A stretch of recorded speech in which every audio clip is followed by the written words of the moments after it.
of our brothers are dying without salah, without namaz, without Quran? How many of our sisters are dying without hijab? Wallahi, just before I came, there was a sister back home and she died and she still had her acrylic nails on. She died in that state. No hijab on her head. They're calling me, asking me, do we have to take her nails off so we can wash the body? I said, subhanallah, what a mas'ala.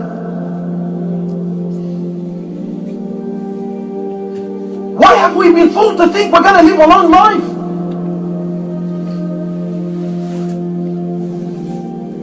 My brother, don't think about tomorrow, think about now. What is your condition? What is the state of your heart? What is the state of your deen? Because the truth is that's the life you're living. And in most cases, that's how you're going to die.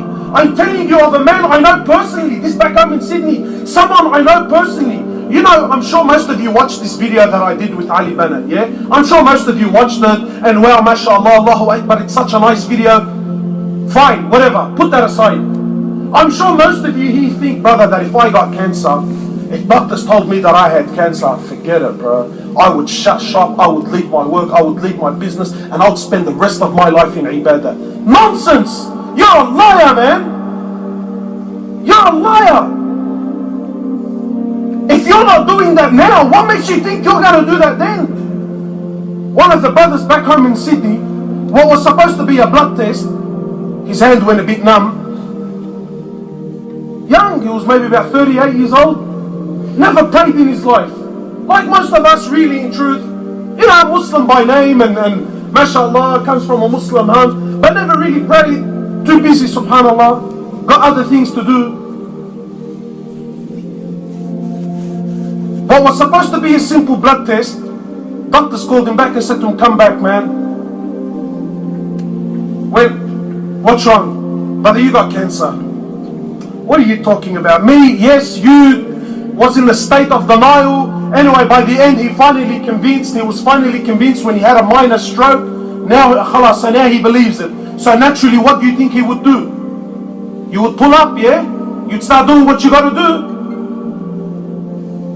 So the brother started coming around telling him, brother, you know, you only have a couple of months to live. You should start praying, start making istighfar, start turning back to Allah. He refused, man. Now I'm sure some of you think, astaghfirullah, bro, not me, man. Why not you? You're perfectly healthy and there's nothing wrong with you and you're refusing.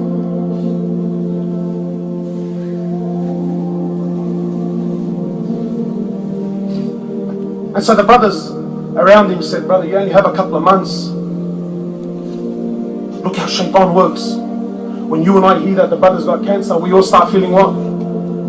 Start feeling sorry for him. You know that brother Ali, that brother that was in the video? I said to him, Ali, what's your biggest regret? You know what he said to me? He said to me, my biggest regret is that it took a man in a suit and a tie to make me believe that I'm really going to die. Yet Allah has been telling me all my life and I never believed Him. It took a man in a suit and a tie and a fancy framed certificate on the back wall. It took that for me to believe with certainty that I'm really going to die now. Yet Allah and His Prophet have been telling me this from day one and I never ever believed it.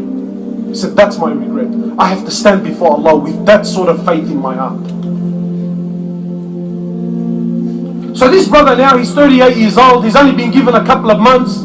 Brother, pray, turn back to Allah, start making afkar, something, anything, man.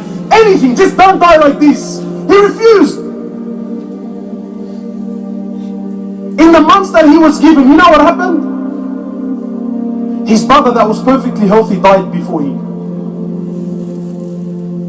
His father died before him. He's still alive and he still refuses to pray. So just before I went to Hajj, someone came to see me that's very close to him. He said, Akhi, you know, do you think maybe you can come and, you know, you're quite good with your da'wah and this, that and the other. He's trying to butter me up, trying to convince me to go and try to talk to him. He said to me, you know, Allahu A'lam, maybe you can come. And of course, you know, he's concerned. I said to him, Akhi, bi'idhnillahi ta'ala, as soon as I come back from Hajj, because he came see me maybe like a day or two before I was going to fly out. I said to him, as soon as I come back from Hajj, I'll come straight to you. You know what happened just before I went to Hajj? In those 2 days, Allah took this man's ability to speak away from him. So now even if he wanted to make istighfar, Allah no longer wants to hear it from him. Now yes, what he does in his heart, of course, is between him and Allah. It's not for me to judge. But look at the condition. You know why? Because you lived a life of negligence towards Allah. Don't you dare think that Allah subhanahu wa ta'ala is going to give you right at the end just before you die. Don't, please my brothers, don't be fooled like this. You only have one life, ya akhi. You only have one go. And none of you knows when he's going to die. None of you knows.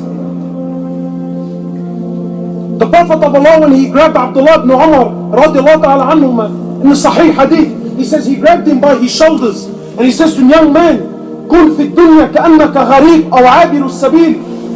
Be in this world like a stranger, like a wayfarer.